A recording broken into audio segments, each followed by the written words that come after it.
Advice for coaches who go to their first worlds or first international competition? My advice to any coach who goes to their first ever international meet is to listen a lot more than you talk. There will be many coaches on those trips that have been on these. This is maybe their fifth or their 10th or their 20th trip. Listen to everything they say. I have learned so much just by listening to people. Hi, Brittany. It's my pleasure to have you on Evidence Strong Show. If you could briefly introduce yourself. Yes, my name's Brittany. I'm a coach here in the US. I guess I need to say that because you're not in the US. I own and I'm the head coach for Bexar Barbell. I've been coaching weightlifting for about 10 years, and that's my full-time gig. Awesome. So I invited you because you just coached at your first Worlds in Manama, Bahrain. So Mhm. December 2024. So first of all, congratulations. Huge achievement as a coach. You Thank had you. two athletes there. They did amazing.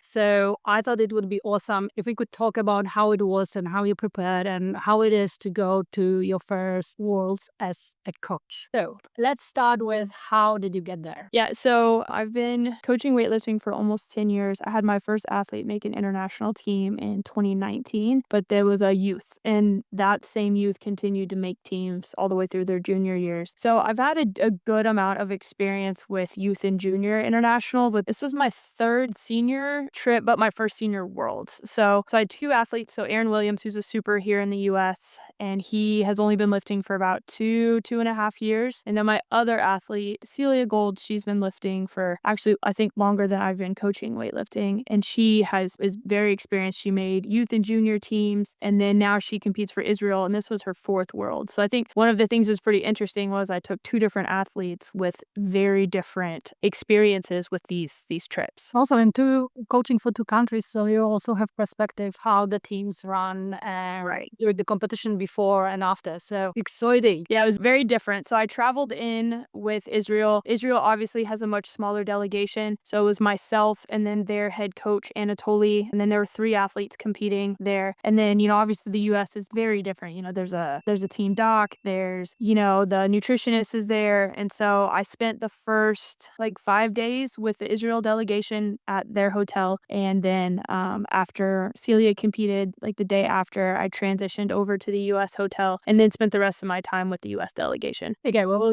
I'm super interested to hear what are the differences between the teams and how they work. But let's go chronologically. So, okay, your athletes made team, they are going, you are going as a coach. How do you prepare? What do you do? I think the first thing is always kind of think about what your goal is for the event.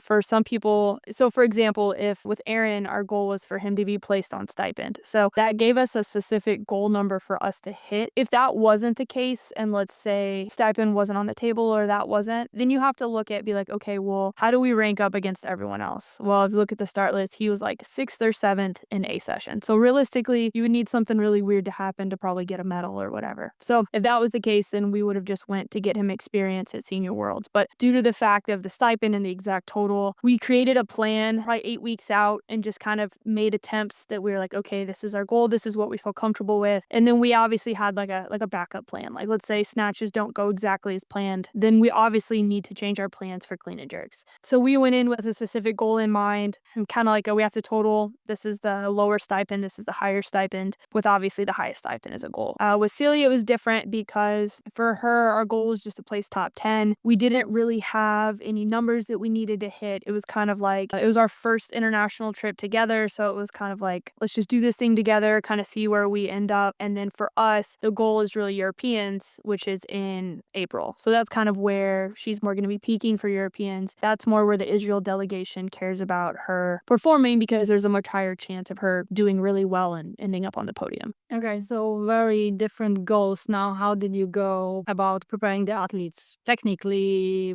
volume, whatever, but also mentally and logistically? Yeah, so I would say that they're very different athletes. So for someone like Aaron, because he's a super, he obviously can't handle as much volume as some other athletes. So the training between the two athletes was very different because Celia came from a coach that she did a lot of volume before she came to me. So she had a coach who used to coach at the Olympic Training Center, kind of gotten older and kind of just wasn't going to be coaching anymore. So she transitioned to me, but her work capacity was crazy. So for Celia, we were able to really, hit those higher percentage consistently. And for her, it was more of an issue of like just being confident at those heavier loads. So we had her touching those heavier loads more often, knowing the risk of overtraining or injury was much lower than it would be for someone like Erin. So, for her, we had her touching the same loads she was going to be touching in comp day, in complexes and multiple reps leading up to it to build that confidence. But with a super, you just can't do that.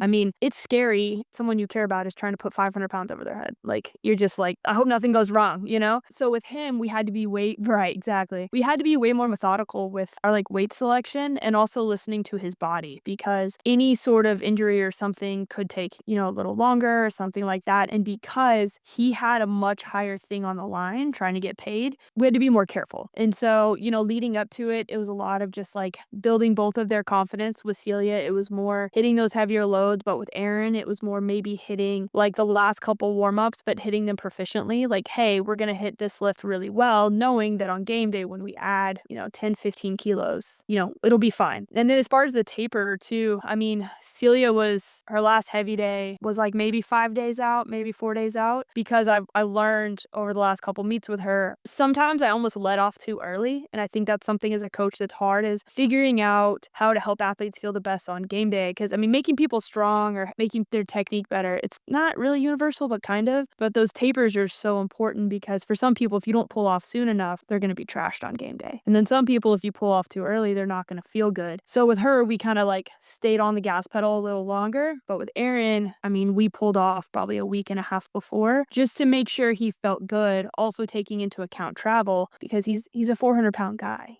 Sitting in economy for 10, 11 hours, it's just not a good time for anybody. So, taking that into account, I think the most important thing is just really knowing your athletes, knowing what makes them feel good, knowing what makes them not feel good. So kind of just handled it two completely different ways, I guess. How early did you know before going when the team was announced? I mean, I think sometimes even when the team's not announced, you still like, you're gonna make it. Like, for example, like the senior Pan Am team isn't technically solidified, but I don't know if it would be possible for Erin to get bumped off, just knowing who's competing in the US. So like right now we're prepping for senior Pan Ams, but that's not until July. So, I mean, we knew Erin made the world team, I think like in the summer is when we knew. But that's another thing too, is you don't really want to start prepping for something with that specific goal in mind too early, because sometimes when the finish line is so far away that you can't see it, it's kind of defeating. You're working for something that's just so far away. It's kind of like if someone's now like trying to like prep for the Olympics in 28. Like, you have one bad day and it's easy to derail yourself because you're working towards this big thing. So, I mean, we knew pretty early out. I think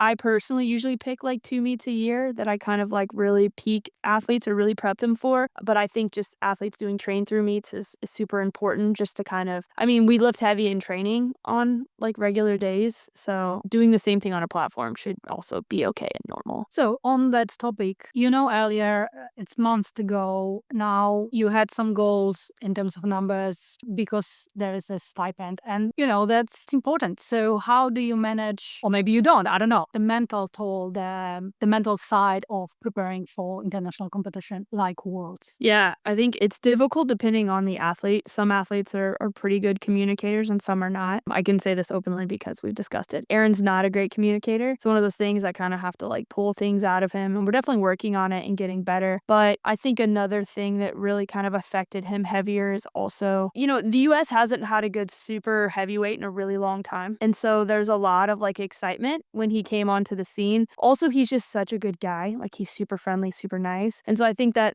almost made it harder because he's so approachable. So, everybody wants to talk to Aaron about Worlds. Everybody wants to talk to Aaron about what numbers he needs to hit. And so I think that just kind of makes it like heavier and more looming on top of him. I had people asking me like, is he going to break the American record? Like, I'm not even thinking about the American record. I'm just trying to help him hit this number for a stipend. So I think communication's a really big thing between coach and athlete. And so you kind of know where your athlete's at too, because maybe they're already thinking about it enough. They don't need you talking about it too. So I would say with both of them, I tried to, I already know they're thinking about it and they know I'm thinking about it. But sometimes I think you can kind of like talk about it too much and then it just kind of like makes it worse. So, kind of just adjusting things as you need to, understanding some days, if an athlete athlete misses a lift and you keep letting them miss, sometimes it's going to make the concept of like that meet worse because they're like, well, I just missed 4 lifts. How am I going to do that on game day? So I think knowing when to be like, hey, today's kind of an off day. That's okay. It's not a big deal. Let's knock it back 10 kilos, hit a couple good reps and move on. Athletes tend to have a tendency of digging themselves into holes. And so I think as a coach, part of your job is to have them put the shovel down and just be like, hey, stop. Let's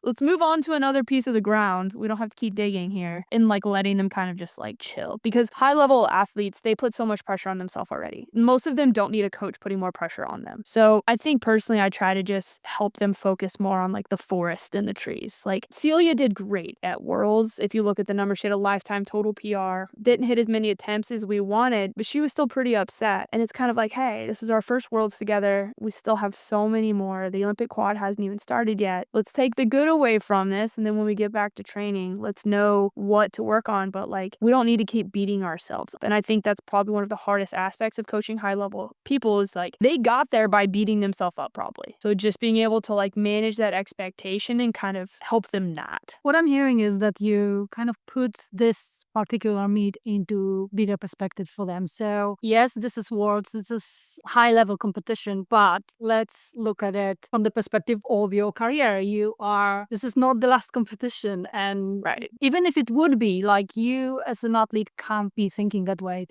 We preparing, we're doing the work, trust the process. That's what I'm right. Is that fair? I mean, yeah, you have to. I mean, it's like I've used the analogy of some athletes. It's like kind of like putting money in the bank. Like if we know how much money we have to cash out on game day, we just got to make sure we put enough money in the bank between now and then. So if you walk into game day and you know, like, all right, like I've done the work. At that point, it's kind of like a formality. It's like I had this conversation with one of my athletes today on the phone. We were talking about competing, and I was like, look, it's only a big deal if you make it a big deal. But if you walk into that and you're like, hey, like this is just like I've done all the work. I've put everything into this. Now I'm just like showing off what I've already done. It's like if you, I don't know, painted a picture or built a sculpture, like the day you reveal it, you just uncover it. It's not like you have to like go in and like fix something real fast. Like it's all done. Just show off what you've done. And so I think that mindset, when athletes can do that, helps a lot. Also, just viewing stuff is like every meet is a train through if you have another meet. True. Like it's not the end. It's not the finish line. It's not the end. It's like, hey, I'm gonna do this and show off my masterpiece, and then I'm just gonna get back to work. That's true. Or how did you go about preparing for travel and any logistical things you had to deal with? I mean, with the US, we kind of usually travel together to these things, but because I was traveling with Celia, so I coached at AO finals the 3 days leading up to when I traveled to Worlds. So I coached in Arizona Thursday, Friday, Saturday. Sunday morning, I flew to Colorado. That's where Celia lives. And then she picked me up from the airport. We hung out for a couple hours at her house and then went to the airport and flew out together. So it's pretty easy with Israel because they're such a smaller federation. Like we can like pick our own flights and tell them what we want. We don't have to deal with like crazy layovers or a bunch of flights. One of the big hurdles is definitely food, depending on if someone is cutting or gaining weight. Like if someone maintains pretty well, it's usually not really an issue, and depending where you are. But I mean, if you have someone with like food allergies and things like that, then it gets kind of difficult. So Celia is, she can't have dairy or gluten. And so with something like that, it's like, well, if you accidentally ingest some gluten, you could become inflamed and gain a kilo. Well, now you can't make weight. So I think food is probably one of the biggest hurdles. I, knock on wood, have never had a bag get lost, or like,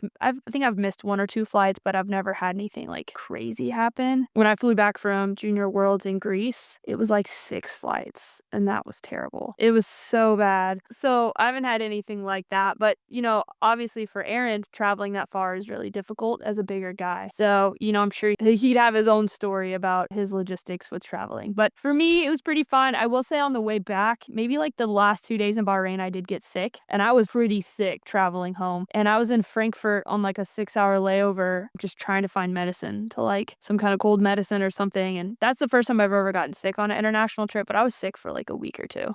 So that kind of sucked, but still worth it in the big picture. All right. In terms of you preparing for the big competition, your athletes are relying on you, like how you take care of yourself as a coach. Yeah, so that's one thing I was talking to another coach about, and I don't think enough coaches really focus on taking care of themselves as much as they probably should. And I think there's a lot that goes more into that than people think. So, personally, I still train 5 days a week and I still compete, when I get a chance a couple times a year. So I think personally, really just making sure that I'm in a good headspace and I'm taking care of like my things. I coach a really large team, so making sure my coaches are set up while I'm gone, make sure my other athletes know like when I'm leaving and where I'll be gone. I'm really big on communication, so told everyone, hey, these are the days I'm going to be in Bahrain. Communication will be limited. If you message me, I'll do my best to reply. I think the first time I ever traveled internationally, I took way too much stuff. Like I went to Colombia and I brought like bug wipes and like all kinds of medicine and like just so much stuff. And I was like, I don't need all this stuff. Like I can buy all this stuff there if I need it. So, I think for this, as far as that, it was kind of just maintaining my daily stuff. Because I've coached internationally and traveled so much, it's not as like nerve-wracking as it used to be. I used to lose sleep because I would just like lay in bed and like try to think of like overthinking attempts and overthinking what would happen. And over the years, I've definitely chilled out, I think, in that aspect. That's good to hear. You got there, you are at the event now. How did it look from the perspective of working with Israeli versus US team? Or you don't have to compare and say, Yeah, either way. So the one thing working with the Israeli delegation is the other that head coach, Anatoly, he speaks Russian. I don't speak any Russian. And so there's a lot of Google Translate. I will say I was lucky enough that I flew out to Israel a couple months ago,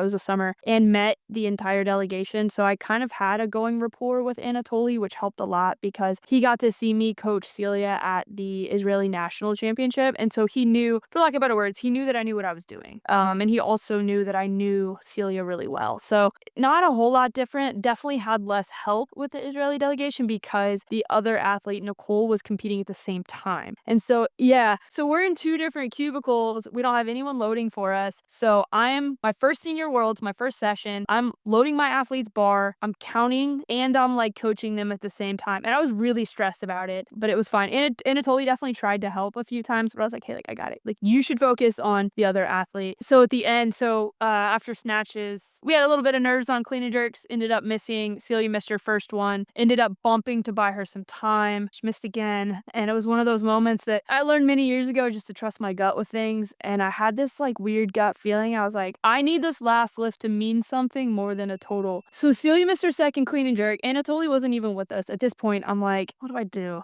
So I get down next to Celia and I'm like, what do you need for a lifetime PR total? Like, what do you need? And she was like 128. And I was like, okay. And her max is 33. Yeah, she's on 33 in training, but it was just like a weird day for clean and jerks. I had a great snatch day, but I was like, all right, whatever. I'm going to 28. And like looking back, I'm sure people were watching and they were like, this coach is an idiot. Like her athlete missed, she goes up, she missed again, and now she's going up 2 more kilos. But like something in my gut was like, it just has to mean something. And so I went to the cards, changed it to 28. And I remember before Celia walked out, she like kind of went to go like stomp up like the ramp, and I like grabbed her singlet and I pulled her back, and I was like, what? I was like, you need to chill. Like you're way too angry, you're way too mad. This is 5 kilos under your best. You're fine. Just go do it. She's fine. She made it. But that evening at dinner, I like got on my Google Translate because Celia was like, what did Anatoly say when you told him you were going up after I missed? And I was like, I didn't ask him. Like I just didn't think to in that moment. I know. So on my phone, and like I typed like English to Russian, I was like, did you think I was crazy when I went up after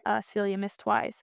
And he like chuckled to himself and like grabs it and translates it from Russian to English. And he said no because I'm effing crazy. And then like laughed, and I was like, okay, cool. So I think having that rapport helps because he knows that I know Celia and he knows that like we have a great relationship. So, it was fine. And then, I mean, the head coach for the US, Mike Gattone, I've been on maybe a dozen trips with him. So I will definitely say like the first couple times I definitely had to establish that I knew what I was doing because, he'd be like, you sure that's the right call? But when we went in with Aaron, he knew what the goal was to hit that number. So I had a plan already written out. I just handed it to him. And I was like, does this look good? He was like, yep. So he managed the cards and managed all that. And, it kind of, we followed it as we needed to, and it was pretty easy. So good stories. yeah. I guess Team US is big and is doing pretty well recently. So do you feel different being part of Team US at the back room? Does it feel different? You mean than Israel? Yeah. Yeah, I mean, I think with Israel, like, it's like I was just there with Celia, and obviously it didn't so much feel as much maybe part of, like, a country and, like, a bigger thing. Like, it did, but maybe not as much for me personally because, obviously I am Celia's coach, but I'm not Jewish. And, I will say what was amazing is from the moment I went to Israel to visit, I was like one of their people. Like, it didn't matter. Like, they didn't care. I actually will say I'd never felt more. The support that I felt from Team Israel is something I can say I'd never felt from Team USA. Like, I got there and they like took us on a tour of the Olympic building and like handed me like a jacket and like some t-shirts, and they were like just so excited and like wanted me to be included. And part of that is because it's obviously a lot smaller, so it's more intimate. But I mean, I felt a part of something so quickly and fast, and like I felt pride for like representing Team Israel, even not as like a Jewish person. Obviously USA is like that, but it's a little different because I've been doing it for longer, and it is kind of like bigger and more popular. It's just different. I guess Israel just felt more like intimate, and USA just kind of felt like a greater, bigger thing, I guess, if that makes like you're just like a pawn in like this whole big game. Whereas with Israel, it's just like, I don't know. It was just different. Definitely very different. Do any of you Yeah, athletes? I mean, I would definitely say it was very different. Both really cool in their own separate ways. All right, happy with that. All right, back to Worlds. Yes. What went well? What surprised you? Yeah, I will say I err on the side of optimism almost all the time. I think it all went well. We obviously left kilos on the platform, but at the end of the day, they both totaled. Aaron didn't get put on the highest stipend that he wanted, but we did get put on a stipend. Celia didn't make all of her lifts, but she did hit a 1 kilo PR. I mean, other than if Aaron would have hit the highest stipend, nothing else would have really changed either of their lives. And so I think when I think of the big picture, it was a good day. Like, they lifted weight, nobody got hurt, and, Celia finished, like my first ever senior worlds, I had my athletes finish 6th and 7th. I don't really think I could ask for more. Like, that already feels crazy. I will say I was pretty surprised. So actually, I helped coach the 102 for Israel. And Anatoly was running his cards and just kind of telling me like when to load stuff in the back. And the entire time I thought we were behind. Like, I was kind of counting the cards too, and I was like, man, we're going to be behind. Like, there's no way. Like, there's no way we're going to be on time. And it was perfect. Like, he was right where he needed to be. And what's crazy is the athlete he clarked his last snatch. He was like a 152, maybe. He made 142. He clarked 152. And then he was like, I'm good. Like, I'm fine. Opened at 157. I was like, oh my God, this is going to be so bad. Like, he's going to bomb out. He just clarked his last warm up. He made all of them. I was like, what? It was crazy. That was probably the craziest part, is I was just like, man, that is one resilient dude. And nobody was stressed out. Like, I'm like, did you guys just see him clark that? I did. And they were like, that's no problem. And I was like, okay, whatever. And then he went out there and smashed them all. And I was like, man, that's crazy. I guess it comes back to the trust you had with Celia. You just knew what to do. It could look crazy to someone else, but you knew what you're doing, and they did the same. Yeah, I mean, I had, like, when she walked out for 28, I was like, she's not gonna miss it. Like, she's just not. Like, so yeah, I mean, Anatoly knew the athlete better than I did, obviously. So was this your biggest surprise? Yeah, I would say so. Advice for coaches who go to their first Worlds or first international competition? My advice to any coach who goes to their first ever international meet is to listen a lot more than you talk. There will be many coaches on those trips that have been on this is maybe their 5th or their 10th or their 20th trip. Listen to everything they say. I have learned so much just by listening to people. My first international trips, I'll never forget the coaches who just let me pick their brains for hours. I mean, Travis Mash is still someone I call, Tripp Morris, I mean, Danny Camargo, Kevin Simons. Like, there were so many coaches that they were down to help me learn whatever I wanted. So I think sometimes these coaches go into these things with this like bravado about themselves that like they need to like puff their chest and walk around like they're some big hot shot. But like, first of all, it's not about you. Like, it's about the athletes. But it's such a good opportunity just to learn. Like, ask people questions, talk to them, talk to the head coaches. Like, Piros and Mike are good people to like ask things, if you're going with USA. So I'd say my best advice is just, for lack of better words, keep your mouth shut. Like, just listen. All right. What's next? What is next for you as a coach? So, a lot. We have the Arnold, as far as local, the Arnold, I think, is in 5 weeks, which is a pretty big meet. 3 weeks after that, I have an athlete competing at Junior Pan Ams. And then in April, I have an athlete competing at Youth World and Junior Worlds. And then Celia's competing at Europeans. And then in July, Aaron's going to Senior Pan Ams. So that's a lot. What is your goal or your dream as a coach? I probably have a weird answer. My biggest goal in anything is just to make a difference, to help people do stuff they didn't think they could do. And that could be, I don't know, snatching their body weight or going to AO series or going to AO finals or go to the Olympics. My goals are very athlete centered. I never had these big goals of coaching at the Olympics as a coach. Like, that was never like the big thing. I just want to coach my people. And so it's like Celia and Aaron, their goal is to go to the Olympics. So my goal is to coach at the Olympics as long as they're the people I'm coaching. So I think my goal is just to keep doing what I'm doing, make people better, give people a community, make people's lives a little better through this sport and through this team and my coaching. So I guess it's kind of ever changing, but also not. How big is Bexar? It's pretty big. We're the biggest team in the country. We have 250 athletes. About half that team is, yeah, it's huge. I have 3 full-time coaches, not including myself. About half of our team is remote. So we have a lot, and we probably have like maybe 10 to 15 athletes who have made international teams within the last year. And then we have a lot that compete at finals and nationals and a whole bunch that compete at series. So we've got everything. So it's dope. This is huge. Okay, 2 short questions to finish. The first one is, what is your favorite lift?